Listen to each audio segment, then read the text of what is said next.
Empezamos una segunda parte de la actividad nuestra, y en esta actividad vamos a tratar de manera muy puntual y muy breve, pero no por cierto importante, de cómo nosotros llevar a cabo estos principios que hemos aprendido acerca de la interpretación de la Biblia.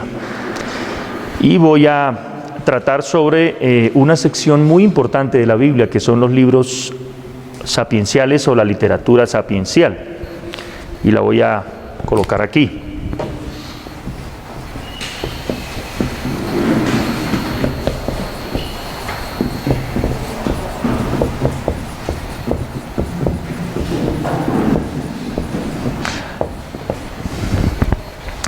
Literatura sapiencial. Y aunque en la Biblia hay muchas partes que pertenecen a este género, no obstante hay una sección de grandes libros de la Biblia que agrupan la literatura sapiencial. Estos libros son principalmente partes del libro de Job, los Salmos, los Proverbios,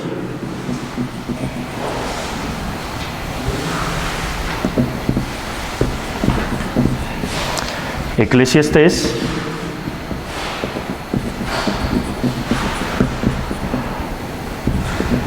y aquí está Cantares. Ahora voy a empezar tratando los Salmos, y voy a hacerlo en 7 partes. Y la primera parte es analizar un poco acerca del autor. El autor. ¿Por qué es importante tener en cuenta el autor? Empecemos con el autor. ¿Por qué creen ustedes que es importante tener en cuenta quién es el autor del texto al cual nos vamos a acercar? ¿Qué dicen? Bueno, en primer lugar, porque estamos hablando de un libro especial. ¿Y cuál es ese libro? La Biblia, ¿cierto? O sea, estamos acercándonos entendiendo que hay una doble autoría de la palabra de Dios. Como su nombre lo indica, la palabra es de Dios. Por lo tanto, hay un autor divino o un autor primario. Y por esa razón, antes de iniciar cualquier estudio bíblico, y no debemos dejar de enfatizarlo, como decía nuestro hermano en la otra sección, es fundamental reconocer al autor divino. Por esa razón vamos a orar. Dios del cielo, estamos ante ti frente a tu palabra. Todos nosotros somos ciegos, necios, débiles, ingenuos e ignorantes, pero aún así estamos seguros que al tener tu palabra en nuestras manos, tú tienes toda la intención de darte a conocer. Por eso estamos aquí, en gratitud por esta divina voluntad tuya, Señor. Te damos las gracias porque tú has prometido tu Espíritu que nos va a capacitar para ello. En tu nombre santo oramos. Amén. Autor. Hay un autor divino. Ese autor divino es Dios. Por esa razón, siempre que nos acerquemos a la palabra de Dios hemos de reconocerlo. Además, no solo en la oración, sino que también debemos tener presente que cualquier sección de la palabra de Dios no es agotable en cualquier estudio que vayamos a emprender, como ya lo hemos visto. Aún así, no olvidemos también que hay un autor humano. ¿Y por qué es importante saber que es un autor humano también? Porque como se ha dicho, la palabra de Dios está escrita en palabras humanas. Y esas palabras son como las nuestras, escritas por personas como nosotros, que en ciertas cosas se diferencian de nosotros, pero en otras se relacionan, son similares a nosotros, han tenido similares experiencias, similares problemas, similares intereses, similares dificultades. En el caso de los Salmos, principalmente se atribuyen al rey David. Sabemos por investigaciones y por la misma tradición judía y cristiana que David no escribió todos los salmos. Algunos vienen por la tradición con algunos títulos.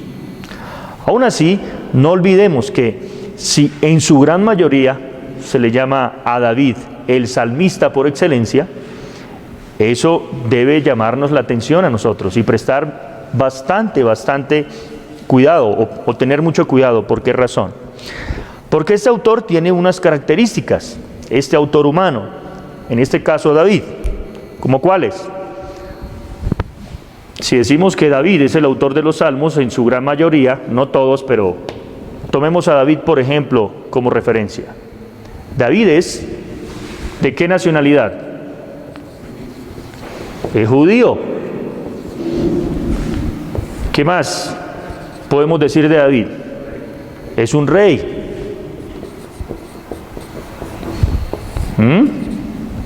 ¿Qué otra cosa podría decir usted? David es un pastor de ovejas. David también es algo importante para lo que estamos hablando. Es un salmista o un poeta.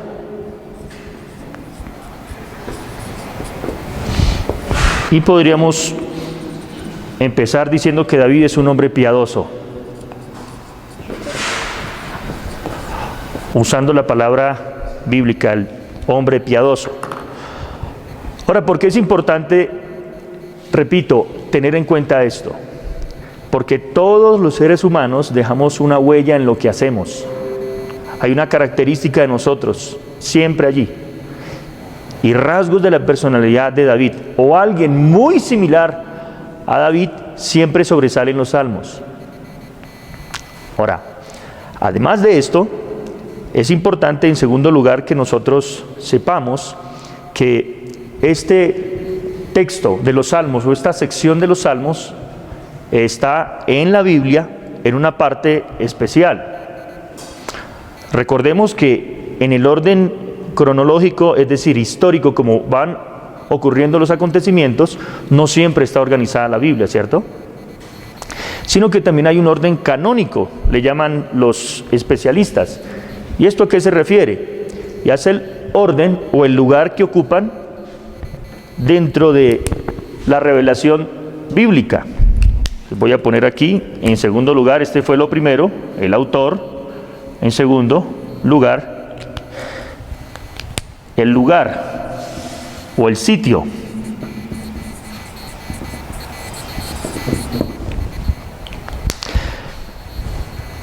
Recordemos que la Biblia se va dándonos a nosotros en un momento histórico, no viene del espacio, sino que ocurre en el planeta Tierra. Y por esta razón, al entender que los salmos tienen un lugar dentro de la revelación bíblica, nosotros asumimos que los salmos, que son varios, es el libro más largo de la Biblia o el compendio de libros más grande de la Biblia, no lo vamos a abarcar en esta sola sección, ¿cierto?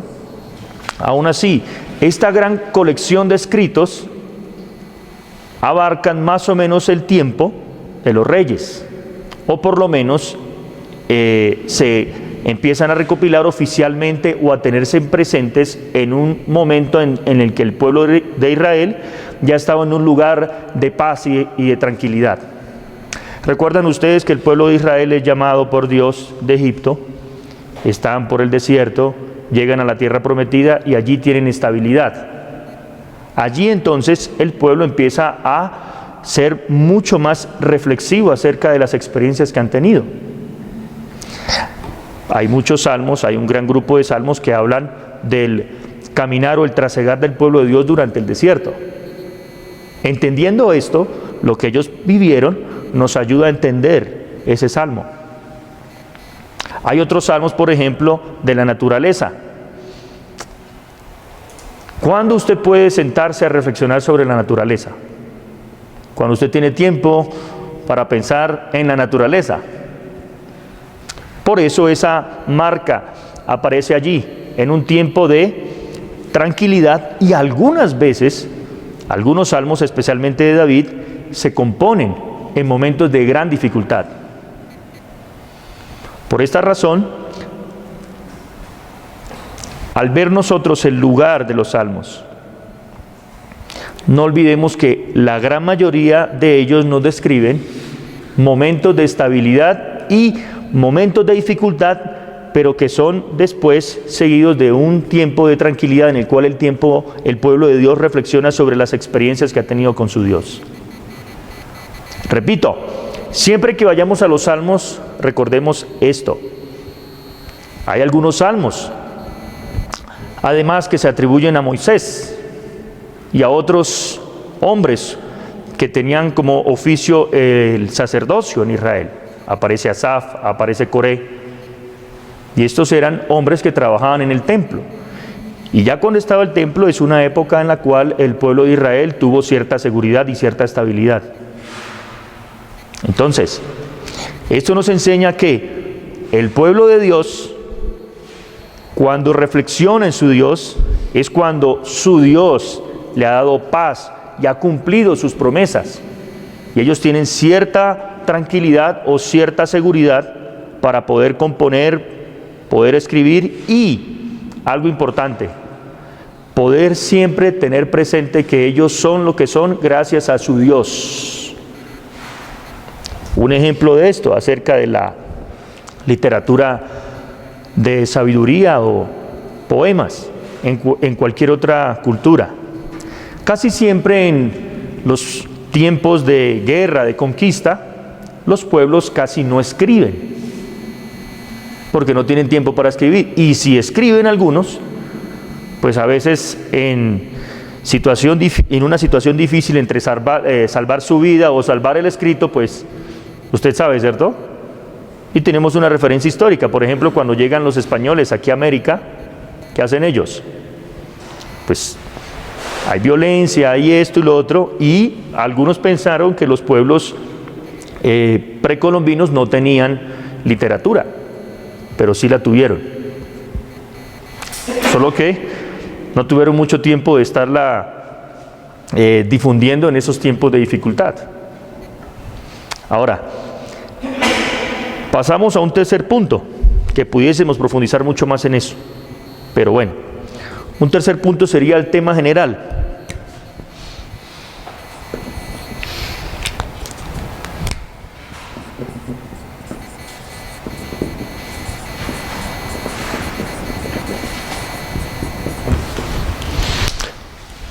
Un tema general. En los salmos hay muchos temas, cualquier variedad de temas. Y voy a tomar una definición de Juan Calvino. Él dijo: los salmos son la anatomía del alma del pueblo de Dios. Fíjese esa definición. El tema de los salmos, ¿cuál es? La anatomía del alma del pueblo de Dios.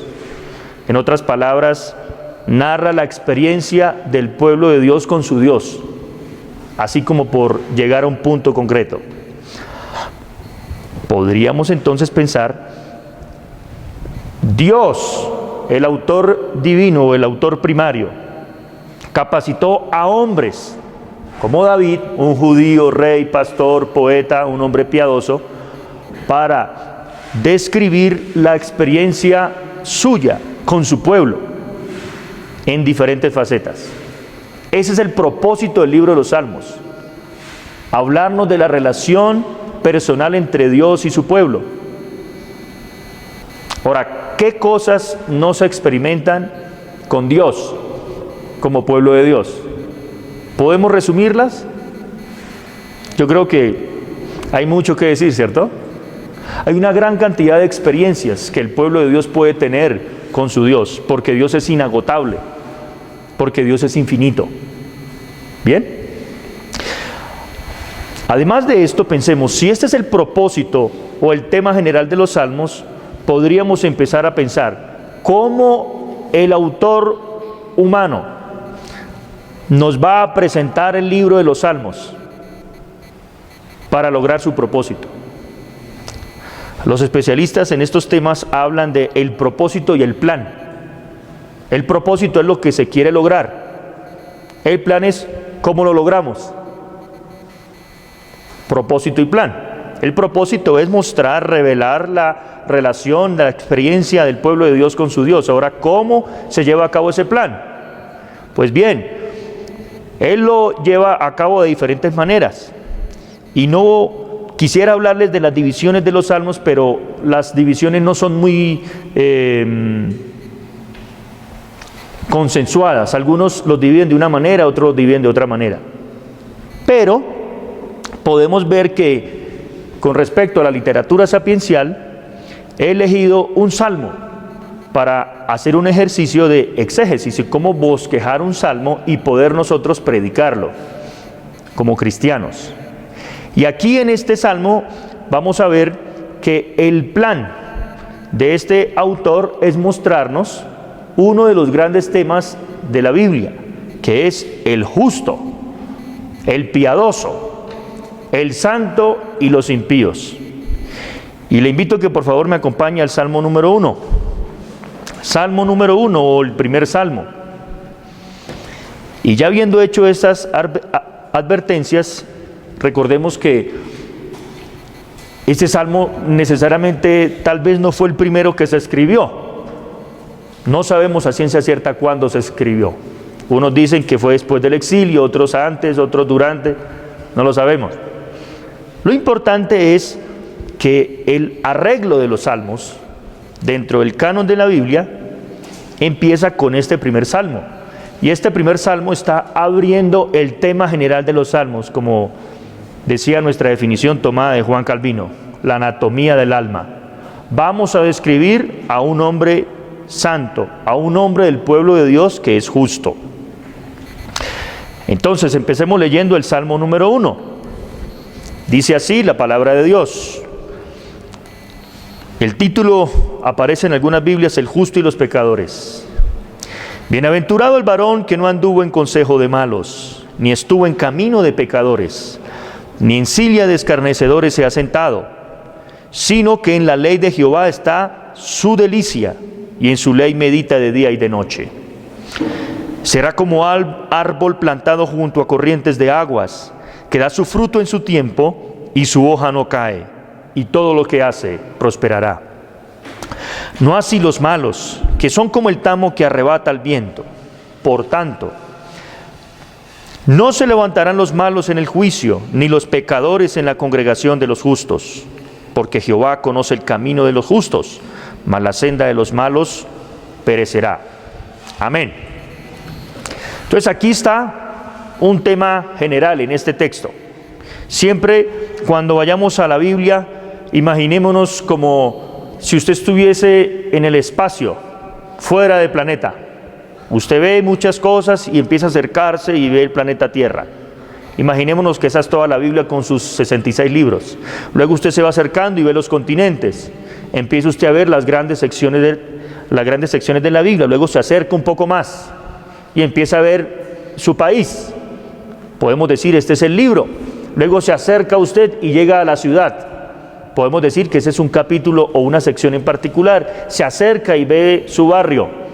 Digamos que ese es un párrafo. Y luego llega a su casa, donde usted ya puede empezar a ubicarse. Si el tema general del libro de los Salmos es cómo un hombre santo y justo tiene una relación con su Dios, pues este salmo nos puede ayudar mucho, ¿cierto? No solo porque está al inicio, sino porque abre el salmo y nos empieza a hablar que hay un hombre que es justo y un hombre que es descrito en primer lugar por la primera palabra con el que se abre el libro de los Salmos. ¿Y cuál es?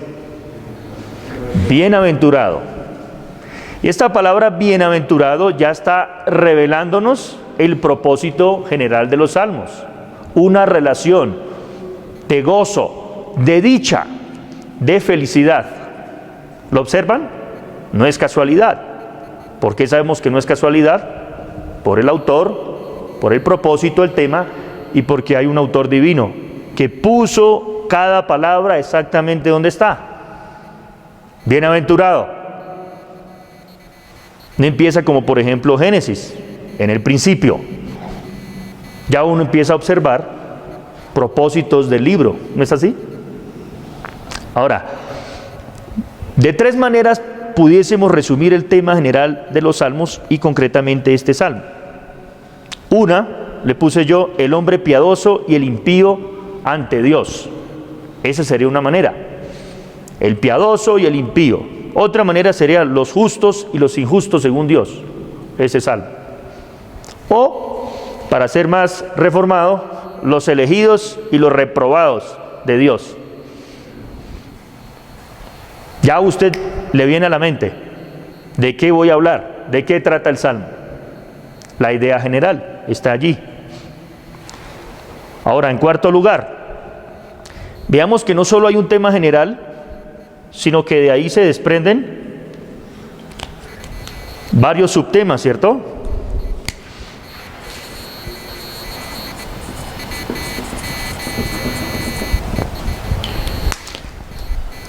Como decía nuestro hermano, si nosotros vamos al Antiguo Testamento, debemos tratar de seleccionar pasajes a veces largos para tener ideas más concretas y más específicas.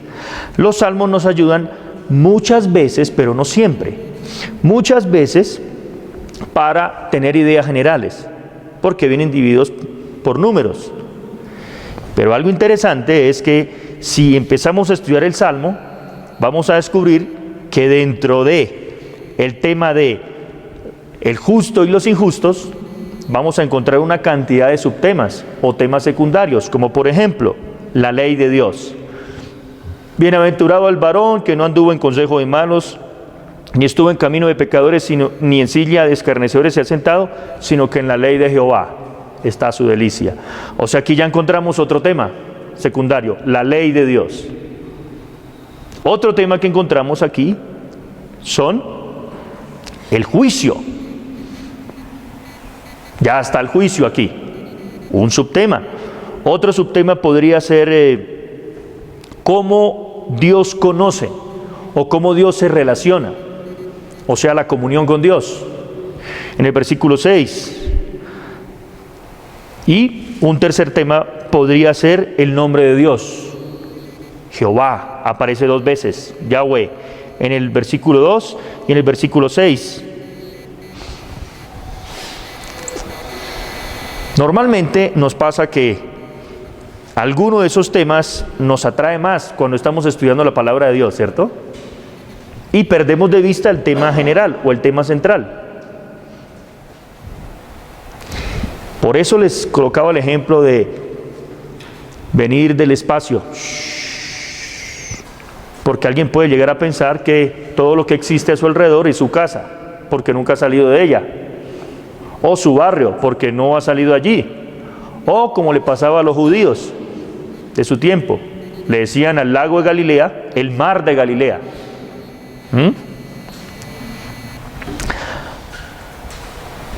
Otros temas que podemos encontrar allí, y en los salmos principalmente, además de los que ya les dije, es la soberanía de Dios, en salvación, en juicio, y hay un grupo de salmos muy especiales, que se llaman los salmos reales, o que tratan de la obra y la persona del Mesías.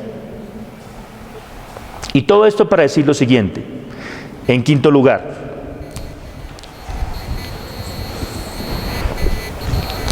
que al ver esto así de lejos y centrándonos más en la literatura sapiencial, vamos a descubrir algunas características especiales de este género.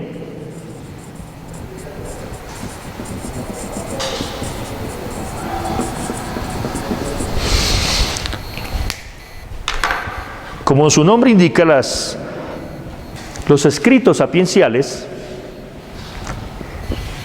dados a nosotros por Dios a través de judíos, pues tienen la marca de ellos.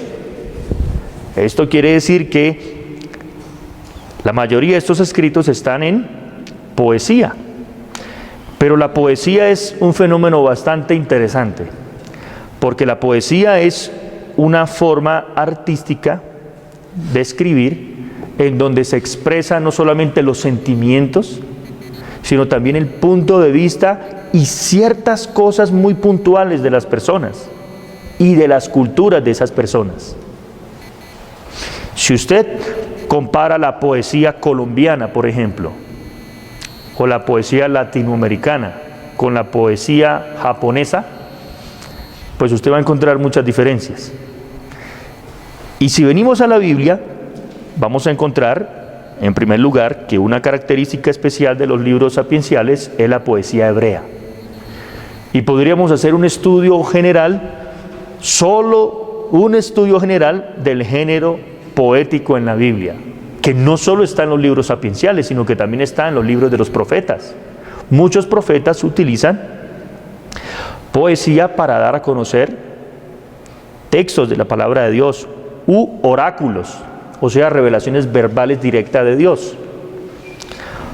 Otro asunto interesante es que este salmo, para los judíos, probablemente venía conectado con el Salmo 2. Ahora, es probable. En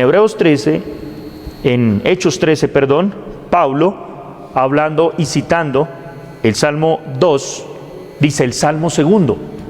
O sea, desde el tiempo primitivo ya la iglesia tenía una lista de salmos, o ya venía asumiendo que los salmos estaban así tal cual los tenemos hoy. Ahora, supongamos que sea así, que vienen conectados por esa cita de Hechos capítulo 13, y además por la siguiente razón, y es que este salmo es didáctico.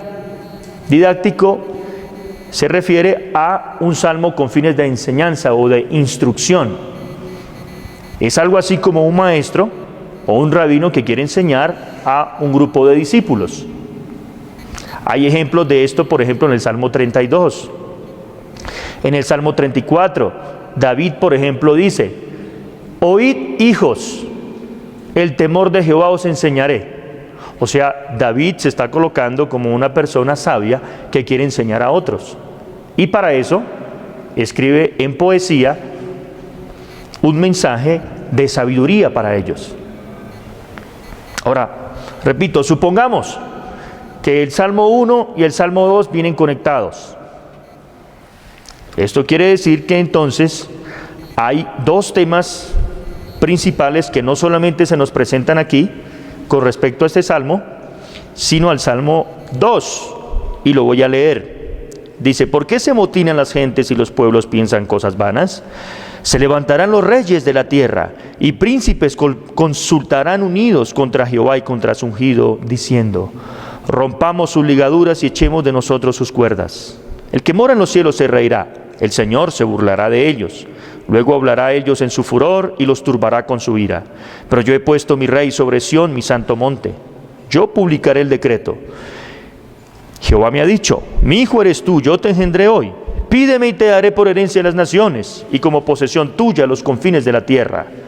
Los quebrantarás con vara de hierro, y como vasija de alfarero los desmenuzarás. Ahora pues, oh reyes, sed prudentes, admitid amonestación, jueces de la tierra. Servid a Jehová con temor y alegraos con temblor. Honrad al Hijo para que no se enoje y perezcáis en el camino, pues se inflama de pronto su ira. Bienaventurados todos los que en Él confían. Amén. Supongamos entonces que estos salmos, según varios especialistas, y esta cita de Hechos 13, son un solo salmo, o una continuación de Salmo 1. Pues para eso tenemos que ver la conexión interna entre ambos. ¿Y qué encontramos? El Salmo 1, en el versículo 1, ¿con qué palabra empieza? El Salmo 2, ¿con qué palabra termina? Hay una relación ahí, ¿cierto? Claro. Otra relación interesante es que hay una comparación entre la piedad privada y la piedad pública. O sea, el justo que aparece en nuestras Biblias en el Salmo 1 es un justo en relación con la ley de Dios, y en el Salmo 2 los impíos son impíos porque rechazan la ley de Dios.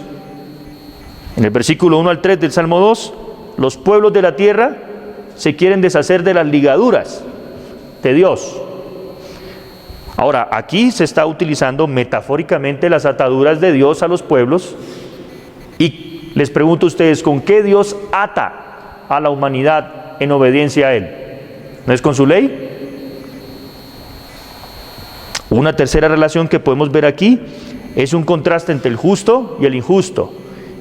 Pero en el capítulo o en el Salmo 2 también encontramos otra vez que este justo es también un rey. Y este justo tiene la autoridad de Dios por ser justo para hacer justicia en las naciones. Y en cuarto lugar, me parece a mí que hay una relación entre la justicia de una persona y su comunión con Dios y la injusticia de una persona y el juicio de Dios. Usemos esas cuatro relaciones, no más, tratando de bosquejar nuestro pasaje para predicarlo. Ahora, en sexto lugar, yo hago relaciones.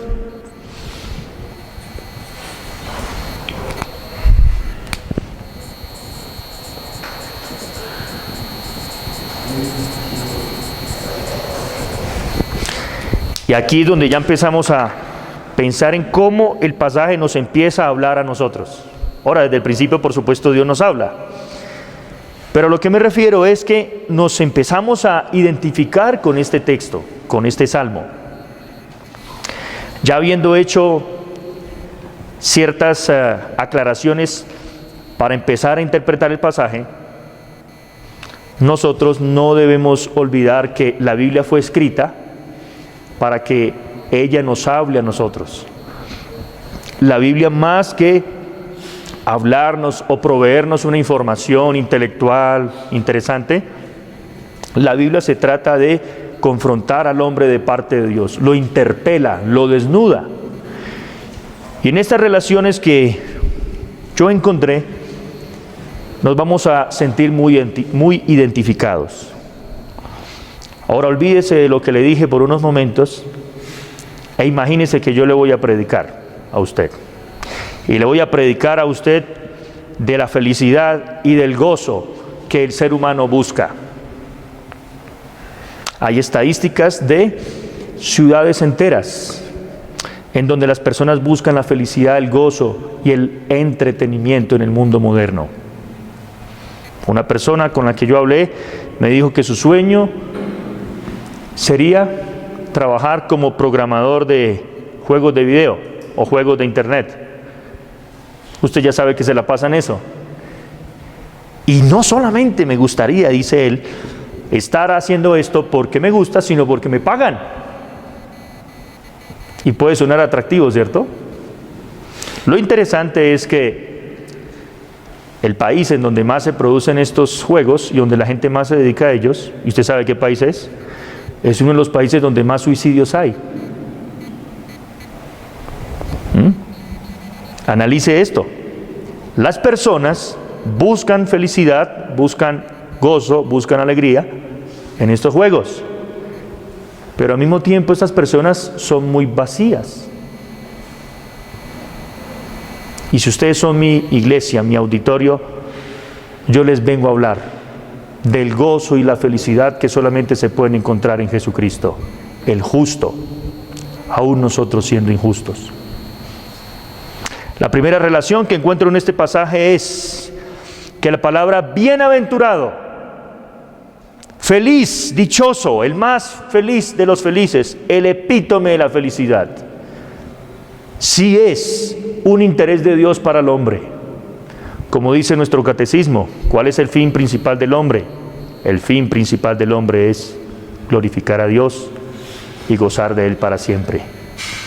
Podemos decirlo en términos técnicos de la palabra de Dios, usando este salmo, el fin principal del hombre es ser bienaventurado, ser feliz y dichoso. ¿Cómo lo va a obtener? El salmista empieza haciendo una relación de contraste. Bienaventurado el varón que no hace estas cosas. O sea que la felicidad para Dios según Cristo, tiene relación con nuestra santificación. Santidad y felicidad, Dios las ha ligado en una sola. Nadie puede encontrar felicidad, gozo, sin obediencia a Dios. Y aquí observamos una característica de la poesía hebrea. En el versículo 1 hay una tríada de 3. Observe, el varón que no anduvo en consejo de malos, ni estuvo en camino de pecadores, ni en silla de escarnecedores se ha sentado. Hay 3 acciones: anduvo, estuvo, sentado.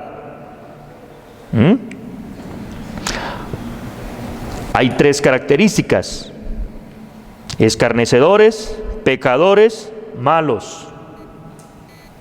Y en tercer lugar, hay 3 descripciones: el consejo, el camino y la silla. ¿Qué aprendemos de esto?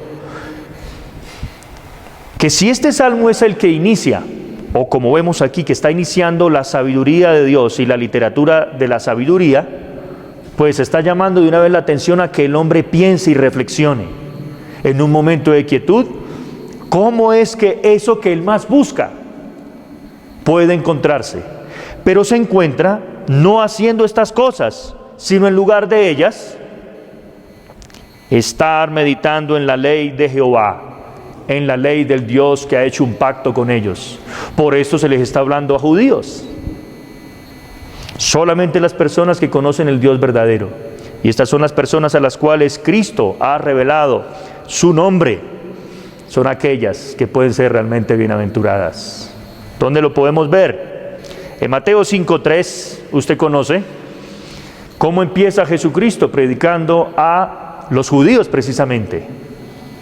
Y se acercó él y les habló a todos diciendo: bienaventurados. Pero aquí Jesús empieza llamándolos bienaventurados, ¿a quiénes? A los pobres en espíritu. Y aquí es interesante porque podemos llegar a pensar, como un escritor liberal dice, para que el hombre sea feliz y el hombre disfrute la relación con Dios, tiene que hacer la voluntad de Dios. Y usted tal vez puede decir amén a eso, eso es lo que yo necesito. Pero si usted se conoce a sí mismo, usted sabe que uno de sus grandes problemas es que no puede hacer la voluntad de Dios, ¿cierto? Por esa razón, o por esa razón mejor, el Hijo de Dios, Dios hecho hombre, es el único que puede declarar quiénes son realmente felices, así como Él es feliz, porque Él es el hombre enviado de Dios. El Evangelio según San Mateo nos muestra a Jesús, el hijo de Abraham, el hijo de David, o el descendiente de David, a quien se atribuye la composición de este salmo. Es precisamente el que empieza a decirnos a nosotros cómo poder ser felices. Y podemos ser felices cuando reconocemos nuestra ruina o bancarrota espiritual, en el versículo 3 de Mateo capítulo 5. Entonces, ¿cómo conectamos o cómo relacionamos este inicio del Salmo 1?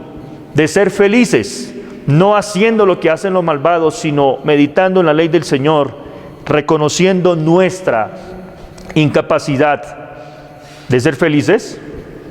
¿Qué dicen ustedes? Reconociendo nuestro pecado, ¿no es cierto? Reconociendo que somos infelices. Somos infelices por causa de nuestro pecado. O sea, nosotros no meditamos realmente en la ley del Señor. Y no es nuestra delicia. Si acaso el impío podrá meditar en la ley de Dios, pero no con deleite, sino con aborrecimiento. No quiere esa ley.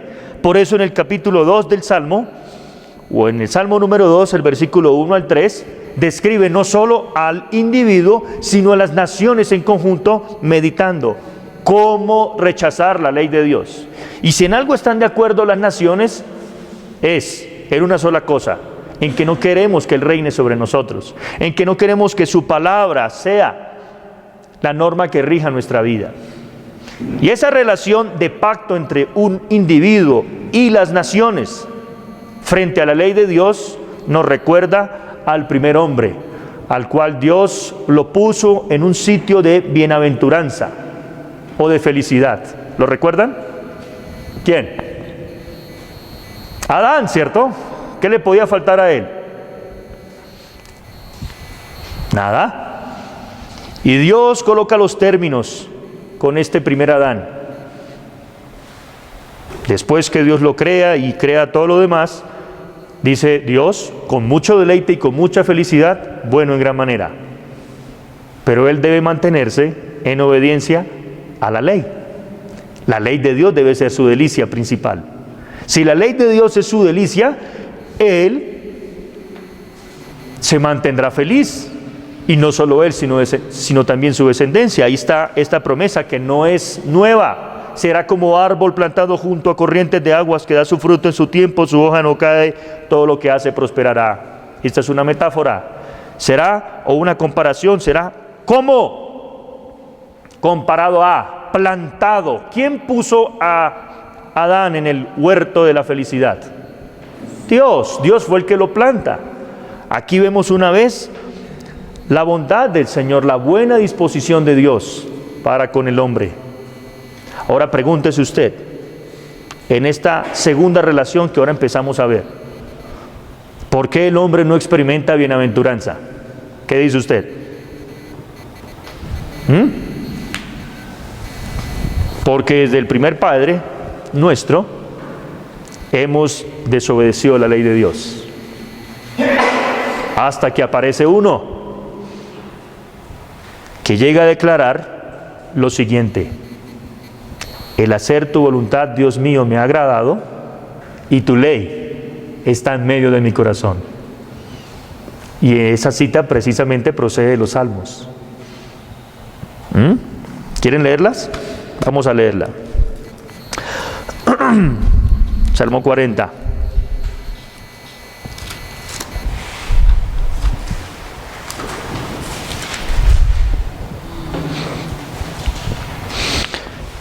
Aquí el salmista David está relatando una experiencia de dolor y sufrimiento. No sabemos en qué momento está David experimentando esta situación, pero de algo estamos seguros, y es que David no era bienaventurado aquí. Y no era bienaventurado porque es un hijo de Adán como nosotros, pecador. Y luego canta: pacientemente esperé a Jehová, y él se inclinó a mí, oyó mi clamor y me hizo sacar del pozo de la desesperación, del lodo cenagoso. Puso mis pies sobre peña y enderezó mis pasos. Puso luego mi boca cántico nuevo, alabanza a nuestro Dios. Verán esto muchos y temerán y confiarán en Jehová. Está describiendo el gozo y la felicidad, ¿cierto? Por causa de la liberación de Dios. Y luego pasa a hablar en el versículo 4, ¿cuál palabra? Bienaventurado el hombre, ¿cierto? Ahí está la relación, ¿no? En el versículo 6, sacrificio y ofrenda no te agrada. Has abierto mis oídos, dice David. Holocausto y expiación no has demandado. Entonces dije: he aquí vengo, en el rollo del libro está escrito de mí. ¿Qué? El hacer tu voluntad, Dios mío, me ha agradado, y tu ley está en medio de mí, en medio de la congregación, o en medio de mi corazón mejor, y ha anunciado justicia en grande congregación. David aquí está hablando que este justo anticipadamente, ¿quién es? Tiene que ser Cristo, no puede ser otro, porque si Dios ha conectado la justicia con la felicidad y la santidad, pues la persona santa y justa es aquella que tiene bienaventuranza, o sea, que no ha pecado. El representante de los hombres, el justo en los salmos, no puede ser David, porque conocemos muy bien la historia de David, ¿no es verdad? En cuarto lugar, vemos otra relación aquí. Aparece el contraste en Jeremías 17. ¿Conocen Jeremías 17? Jeremías, en un momento en el que el pueblo de Dios ha olvidado la ley de Dios, porque le dice: este pueblo ignora la ley de Jehová. Y precisamente habla de los escribas, de los sabios. En el capítulo 11, no hay tiempo para citar el contexto, llega a decir lo siguiente. En el capítulo 17 él empieza hablando del pecado del pueblo que está escrito en su corazón, por lo cual ellos no se deleitan en Dios, porque no se deleitan en su palabra. Él, como el portavoz de la palabra de Dios, es rechazado por el pueblo de Dios. Y él utiliza en el versículo 7 y 5 lo siguiente: así ha dicho Jehová, maldito el varón que confía en el hombre y pone carne por su brazo y su corazón se aparta de Jehová. Será como la retama en el desierto y no verá cuando viene el bien, sino que morará en los sequedales en el desierto, en tierra despoblada y deshabitada. Bendito el varón que confía en Jehová y cuya confianza es Jehová. Y aparece el mismo texto: porque será como árbol plantado. Aquí vemos entonces, en cuarto lugar, una relación entre Dios y el hombre. Y esa relación en la Biblia se llama pacto. Y aquí se presentan dos caras: bienaventuranza, felicidad, y juicio y destrucción o maldición. Son términos pactuales que se usan ya en los libros de la ley, los libros de Moisés. ¿Lo recuerdan? Deuteronomio 28. Si acontecerá que si oyeres atentamente la palabra de Jehová tu Dios para obedecerla, bendito serás, bienaventurado serás. Pero si la oyes y no la obedeces, ¿qué pasa? Y luego aparece el justo al final de este sermón de las bienaventuranzas, diciendo lo siguiente en Mateo 7:24: si alguno oye mis palabras y las hace, será semejante al hombre sabio o el hombre justo. ¿Notan la relación? Pero si alguno oye mis palabras y no las hace, pues es un hombre injusto, un hombre impío, un hombre insensato, un hombre infeliz. Por eso el Salmo termina, el 1, diciendo: no así los malos, los injustos, que son como el tamo, o sea, como decimos nosotros, no sé por aquí, una rama seca. ¿Por qué? Porque se separan de la comunión con su Dios por causa del pecado contra su Dios, de la desobediencia a la ley de su Dios. Por eso ellos no se levantarán en el juicio, ni los pecadores en la congregación de los justos.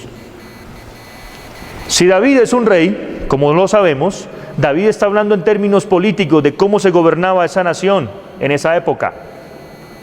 Estaban las personas que eran los ancianos o los sabios de Israel en las congregaciones de los justos, sea en la sinagoga, sea en la puerta de la ciudad, pero allí los que no se deleitaban en la ley del Señor no podían tener autoridad frente al pueblo. Ahora aquí vemos otra relación de misericordia para nosotros, y es que hubo un juicio de ancianos o una congregación de justos frente al pueblo, en el cual se decide acusar al justo por los injustos. ¿Se acuerda cuándo ocurrió eso? Cuando el Sanedrín, el grupo de los ancianos, que no dejaban hablar a esos que consideraban indignos, viene el ser más digno de todos, el más feliz de todos, nuestro Señor Jesucristo, y entra y asume nuestras desobediencias, hermanos. Qué bendición, ¿cierto? Y es juzgado por los que se creían justos como si Él fuese injusto, nos dice Pedro. Y gracias a Él hay bienaventuranza para todos aquellos que nos arrepentimos. Y termina el Salmo 1 hablando de la destrucción de los impíos. Y da lugar a la idea en el Salmo 2 de la siguiente manera: los impíos, si no son juzgados en este mundo, serán juzgados en el próximo, trazando planes en contra del bienaventurado varón justo, que es nuestro Señor Jesucristo, a quien el Salmo 2 llama el ungido, el Hijo de Dios y el Rey. Un tema que se une aquí: el ungido, el Rey, el Hijo de Dios, el bienaventurado, el justo. Pudiésemos dedicarnos a observar cada una de estas características o títulos o nombres en relación a Jesucristo. Pero, como estamos en la parte de las relaciones, mire cómo estas descripciones que calzan perfectamente con Jesucristo nos abren la riqueza del pasaje, ¿no es cierto? ¿De qué manera? Voy a hablar de dos más en el Salmo 2, porque hablé un poquito más del Salmo 1, en el cual me quise centrar. La primera es la siguiente: Dios tiene en el cielo su trono. Dice el versículo 4, el que mora en los cielos se reirá. Hay varios salmos que hablan que las naciones se quieren oponer al reinado de Dios y al rey de Dios, pero no pueden porque Él está en su trono y Él se ríe. Él se mofa de ellos, pero aún así Él los deja en su ira y los abandona. El abandono de Dios es el abandono de su ley y Dios los deja. Romanos 1 dice, y por cuanto no quisieron tener en cuenta a Dios, Dios los entrega a sus propias legislaciones impías. Y eso lo estamos viviendo hoy, ¿cierto? Ahora, ¿eso no está bajo el control del Señor? ¿Usted qué dice? Claro, precisamente los homosexuales, los inmorales son las personas más infelices del mundo y los que más se suicidan. ¿No lo ha visto? Aquí vemos el juicio de Dios y aquí vemos esta relación. Pero además de esto, en segundo lugar, vemos a este justo que reina, según Daniel 7, 13 al 14, como el Hijo de Hombre, que se presenta ante el anciano de días y se le entrega la autoridad de todo el universo. Por eso es que este justo se puede parar en la congregación de los justos y establecer dominio y establecer autoridad y juicio sobre todos, no solamente sobre los vivos y muertos, no solamente sobre los judíos israelitas, sino también sobre los gentiles. Por eso el Salmo 110 que leímos en la oración al principio nos dice que el rey Mesías someterá en el día de su ira a todos los demás reyes. Pero los que quieren venir a él y ser bienaventurados son aquellos que tienen temor, le sirven con alegría y besan al Hijo. ¿Qué es besar al Hijo? Es otra metáfora que aparece, por ejemplo, en Isaías, cuando se habla de venir a reconocer la autoridad de un rey. ¿Cómo nosotros reconocemos la autoridad del Rey justo, Mesías, y encontrar gozo y felicidad en Él? Tenemos una historia en Lucas 7, de una mujer que vino a besar sus pies. ¿Saben de quién estoy hablando, cierto? En arrepentimiento y fe, cuando venimos a Él, ¿qué hace el Señor? No solamente nos purifica, nos perdona, sino que también pone su presencia en nosotros y escribe su ley en nuestra mente y en nuestro corazón para que nos deleitemos en Él. Por eso son bienaventurados todos aquellos que en Él confían. Finalmente, en séptimo lugar,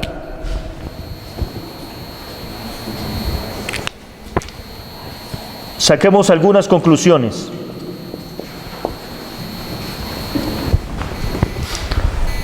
Yo tengo 5 cortas conclusiones. La primera, Cristo es el hombre más justo y el más feliz de todos los tiempos, ¿no es cierto?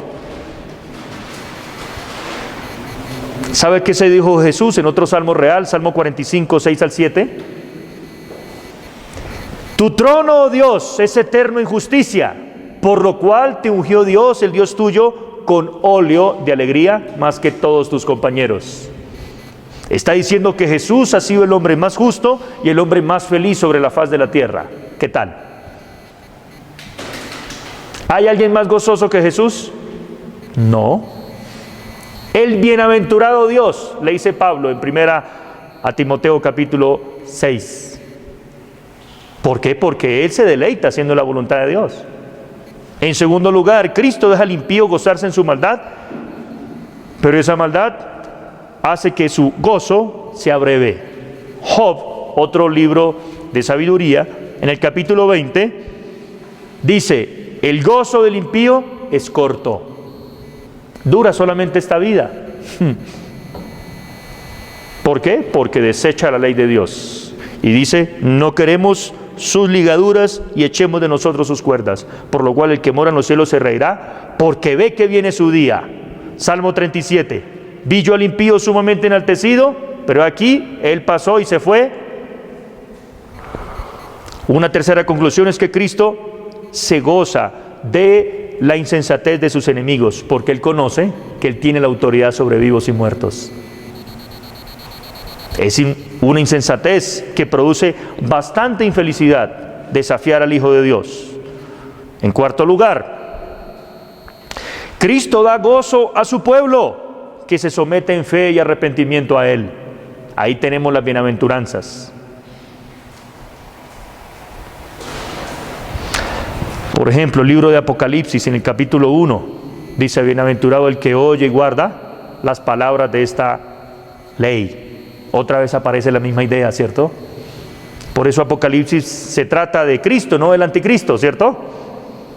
Y finalmente, Cristo da gozo a su Padre por hacer cumplir su juicio sobre el mundo. En Mateo 3, ¿usted se acuerda?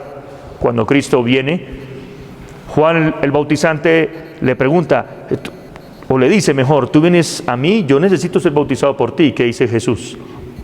Es necesario que yo haga la voluntad de mi Padre y que cumpla toda justicia. Luego le bautiza y se abren los cielos, viene el Espíritu Santo y se escucha una voz de los cielos que dice: este es mi Hijo amado. Otra vez el tema del Salmo 2, el Hijo de quien Dios publica y Dios decreta que Él es el que trae complacencia a su corazón. Es el mismo Jesús que en Apocalipsis 6 se le llama el Cordero, que viene a hacer juicio sobre todos aquellos que no se deleitan en Él. Y por eso, segunda carta a Timoteo, capítulo 2, del 8 al 13, Pablo anima a Timoteo como misionero, y es un ánimo para todos nosotros. Y este salmo nos ayuda. Él le dice: acuérdate de Jesucristo, del linaje de David. ¿Por qué él le habla de esto? Porque David viene a ser rey, de quien estamos hablando, el rey justo, no perfecto, justo por sí mismo, sino el rey que a través de sufrimientos viene a reinar sobre el pueblo de Dios, haciendo la voluntad de Dios y agradando a Dios.